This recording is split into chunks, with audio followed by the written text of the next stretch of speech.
नमस्कार। कैसा रहेगा सभी कर्क राशि के हमारे दोस्तों के लिए जून, जुलाई व अगस्त का महीना? ज्योतिष एक प्रॉपर विज्ञान है, बस केवल आपको समझने की आवश्यकता है गहराई से। और अभी ये 3 महीनों का लेखा जोखा आपको इसीलिए बता रहा हूँ ताकि आप अभी से प्रिपेयर हो सकें, आप अभी से समझ पाएँ कि ज्योतिष कैसे काम करती है। तो इसलिए दोस्तों, इन पूरे 3 महीनों में क्या ग्रहों की उठापटक होगी, इसको बहुत ध्यान से समझिएगा, क्योंकि आज की इस वीडियो के माध्यम से आपको बहुत कुछ कर्क राशि के विषय में क्लियर होने वाला है। अब कर्क राशि के स्वामी कौन होते हैं आप सभी जानते हैं कि चंद्रमा है। अब चंद्रमा मन को रिप्रेजेंट भी करते हैं, और कर्क राशि के लिए जो ग्रह स्थिति चल रही है अभी फिलहाल जून महीने में, वो बड़ी ही अच्छी रहेगी। जुलाई महीने में भी ग्रहों की जो चाल है वो काफ़ी अच्छी रहेगी, ऐसा आपके ग्रह कहते हैं। तो क्या बड़े बदलाव हैं, शुरुआत करूं उससे पहले आपको प्रणाम करता हूं। हमारे YouTube चैनल से जुड़े रहिए, फेसबुक से जुड़े रहिए, इंस्टाग्राम से जुड़े रहिए। हमने नए 2 फेसबुक पेज बनाए हैं, जिसमें से एक का नाम है एस्ट्रोलॉजर मानविंदर सिंह रावत, दूसरे फेसबुक का नाम है एस्ट्रो वैदिक 24 बाय मानविंदर रावत। इन दोनों ही चैनलों का आप लाभ भरपूर मात्रा में उठा सकते हैं। तो आइए शुरुआत करते हैं, और सर्वप्रथम आपको ये बताता हूं कि क्या कहती है आपके लिए इस जून महीने की ग्रह स्थिति।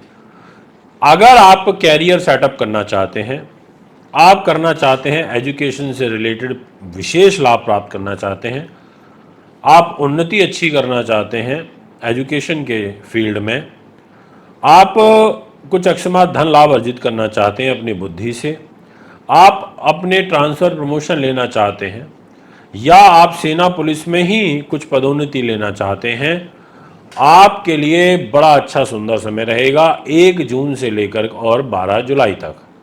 क्योंकि इस टाइम पीरियड में आपकी कुंडली के अंदर एक राजयोग रहेगा, और वो भी कैरियर के घर पर, और उस राजयोग को कहा जाता है केंद्र त्रिकोण राजयोग, और साथ में मंगल का एक रुचक नाम का महापुरुष राजयोग, जो 1 जुलाई से शुरू होकर 1 जून से शुरू होकर के 12 जुलाई तक चलेगा। ये राजयोग आपके जीवन को एक नई दिशा देने का काम करेगा। बड़ा इंपॉर्टेंट राजयोग है, और ये बड़ी मुश्किलों से ऐसे राजयोग प्राप्त होते हैं जो अभी आपको मिलता हुआ नजर आ रहा है। इसलिए आप इसका बहुतायत मात्रा में लाभ उठा सकते हैं। ये मैं आपसे कहना चाहता हूँ, ये 42 दिन आपके लिए काफ़ी उन्नति वर्धक दिखाई पड़ते हैं। यानी कि कैरियर, आपकी एजुकेशन, आपके कॉम्पिटिटिव एग्ज़ाम्स, आपका ट्रांसफ़र प्रमोशन, ये सभी चीज़ें प्लस पॉइंट में आएंगी अगर आप इन बातों का ध्यान रखते हैं जो मैंने अभी आपको बताई। और ऐसा नहीं है कि इसके बाद कोई मंगल आपका खराब हो जाएगा। आपके कैरियर का लॉर्ड, आपकी एजुकेशन का लॉर्ड, बुद्धि उन्नति का लॉर्ड, वो उसके बाद ट्रांजिट करेगा, तो वो भी वृष राशि में जाएगा, वो भी प्रॉफिट के घर पे जाएगा। इसका मतलब ये हुआ कि फिर वो आपको प्रॉफिट देगा। इसका ये मतलब हुआ कि फिर वो आपको विदेशों में लाभ देगा, आपको टेक्निकल एजुकेशन में सफलता देगा। IITian इंजीनियर्स के लिए फिर समय अच्छा चालू होगा, और फिर 12 जुलाई से ये समय चालू होगा और 26 अगस्त तक चलेगा। यानी कि ये टाइम भी आपके लिए काफ़ी फेवरेबल दिखाई पड़ता है। अब 26 अगस्त से लेके और 31 अगस्त तक ये टाइम अच्छा नहीं है। इस टाइम में एक तो मंगलिक दोष बनेगा, तो दिक्कत होगी, तो मंगलिक दोष का थोड़ा सा ध्यान रखना होगा, खर्चों का ध्यान रखना होगा, और क्रोध से बचना होगा। इसके अलावा एक और टाइम फ्रेम में आपको बताना चाहता हूँ जो आपके लिए अच्छा हो सकता है, और वो टाइम फ्रेम रहेगा आपके लिए प्रॉपर्टी, ज़मीन जायदाद से जुड़े हुए कार्यों के लिए। आपको फर्स्ट 12 डेज जून महीने के वाकई आपसे कह देना चाहता हूँ बहुत उत्तम रहेंगे।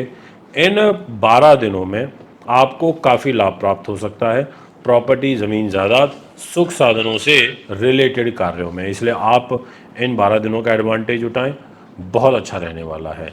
अब मैं आपसे ये बात करना चाहता हूँ फाइनेंस कैसा रहेगा। तो देखिए, धन की जो जिम्मेदारी आ जाती है वो है सूर्य ग्रह के पास। सूर्य ने कहा कि मैं पैसा दूंगा, सूर्य ने कहा मेरे से पैसा ले लो, परिवार ले लो, मैं तो यही चीज़ें दे सकता हूँ। अब सूर्य आपके परिवार पैसे को लेकर के जून महीने के पहले 14 दिनों तक वृषभ राशि में रहेंगे। यानी कि फर्स्ट 12 डेज तक, 14 डेज तक आपको सूर्य धन के दृष्टिकोण से एवरेज रिजल्ट देंगे। उसके बाद 14 तारीख की रात यानी कि 15 से लेकर के और 16 जुलाई तक आपके सूर्य की जो स्थिति रहेगी वो है 14 जून से और 16 जुलाई तक वो चले जाएंगे 12th हाउस में, यानी कि आपके खर्चे बढ़ाएंगे, खर्चों में वृद्धि होना, आप पर कोई दंड लग जाना, आप किसी गलत संगति में पड़ सकते हो, आपको अपने दुश्मनों से अलर्ट रहने की आवश्यकता है, किसी राजदंड में फंस सकते हो, सरकार से जुड़े हुए कार्यों में फंस सकते हो। यानी कि 16 जुलाई तक आपको इस बात का विशेष रूप से ध्यान रखना होगा। और 16 जुलाई से लेकर के और 16 अगस्त तक का जो आपका समय रहेगा वो संघर्षपूर्ण परिस्थितियों के बाद धन लाभ के अवसर आपको प्राप्त होंगे। आपके बड़े लोगों से, प्रभावशाली लोगों से, ऊंचे पदों पर बैठे हुए लोगों से आपके संपर्क बनेंगे, उनका सानिध्य आपको प्राप्त होगा। ये मैं आपको पूर्ण रूप से कह देना चाहता हूँ, ऐसा ग्रह स्थिति आपकी बनी हुई है जो कि आपके लिए अच्छी रहेगी। 16 अगस्त से और 30 अगस्त तक आपका समय सबसे बेहतरीन रहेगा, क्योंकि इस टाइम पीरियड में आपके पैसे के परिवार के घर में सूर्य रहेंगे और वो भी स्वग्रही रह करके, यानी कि 16 अगस्त से आपको बड़े धन का लाभ सूर्य ग्रह के द्वारा प्राप्त हो सकता है। इसलिए इस समय का भी आप लाभ उठाने की कोशिश करिए। ये समय वाकई आपके लिए बहुत उत्तम रह सकता है, साबित हो सकता है। ऐसी ग्रह स्थिति आपकी बनी हुई है, ये मैं आपसे कहना चाहूँगा। अगर बात करी जाए इसी जून, जुलाई और अगस्त में आपकी हेल्थ की, तो इस घड़ी की जिम्मेदारी गुरु के पास है। पहले 12 दिनों तक स्वास्थ्य का विशेष रूप से ध्यान रखना होगा। उसके बाद भी यानी कि 15 जुलाई तक हेल्थ रिलेटेड जो इश्यूज़ हैं वो मुझे आपकी कुंडली में नज़र आ रहे हैं। उसके बाद कंपैरेटिवली आपको थोड़ा सा रिलीफ मिलेगा, ऐसा आपकी कुंडली कहती है। और सबसे ज़्यादा अवेयर मैं आपको करना चाहूँगा दिनांक 24 अगस्त से लेकर के और मंथ एंड तक, यानी कि ये 6-7 दिन जो रहेंगे, इन 7 दिनों में जो शुक्र देव हैं वो नीच स्थिति में हो जाएंगे और वो आपकी टांगों को लेकर के नीच होंगे, चेस्ट रिलेटेड चीज़ों को लेकर के नीच होंगे और आपके गले पे नीच होंगे। तो गले से रिलेटेड, आपके पैरों से संबंधित आपको तकलीफ बढ़ सकती है। चेस्ट रिलेटेड जो तकलीफ़ है वो यहाँ पर आपको बढ़ सकती है, इस चीज़ का ध्यान रखें। और अगर आपको शुगर की प्रॉब्लम से आप जूझ रहे हैं तो भी आपको 24 अगस्त से विशेष ध्यान रखना चाहिए, ये मैं आपसे कहना चाहता हूँ। यदि बात करी जाए आपके दाम्पत्य जीवन की, तो इस घर की जिम्मेदारी आ जाती है शनि ग्रह के पास में, और शनि खुद अभी अष्टम भाव के अंदर हैं। तो मैं ये कह सकता हूँ कि इतना अच्छा मुझे नहीं दिखाई देता मैरिज लाइफ। परेशानी, कलह कलेश रहेगी, और कलह कलेश ये तब ज़्यादा बढ़ सकता है जब आपकी मैरिज के घर पर दृष्टि आएगी सूर्य की। केतु की तो पहले से ही पंचम दृष्टि आ रही है, और सूर्य की भी सप्तम दृष्टि आएगी तो मैरिज लाइफ को डिस्टर्ब कर देते हैं, तबाह कर देते हैं।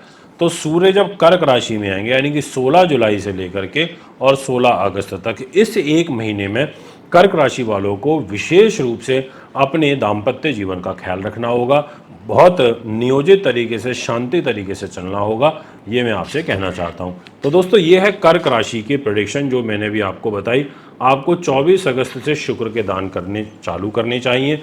दूध, दही, चावल, चीनी, पनीर इसका करना चाहिए। बाकी जो है आपको शनि की पूजा करनी चाहिए, क्योंकि आपके ऊपर कर्क राशि पर ढैया चल रही है। तो शनि के मंत्रों का जाप करें, सरसों के तेल का, काली उड़द का, काले चने का, ऐसी चीज़ों का दान करें। शनिवार के दिन गरीब लोगों की मदद करें। अगर आप भी कुंडली बनवाना, दिखवाना, पूजा पाठ, रत्न, टॉप क्वालिटी के रुद्राक्ष लेना चाहते हैं तो आप हमें संपर्क कर सकते हैं। इजाज़त चाहूँगा। नमस्कार, धन्यवाद।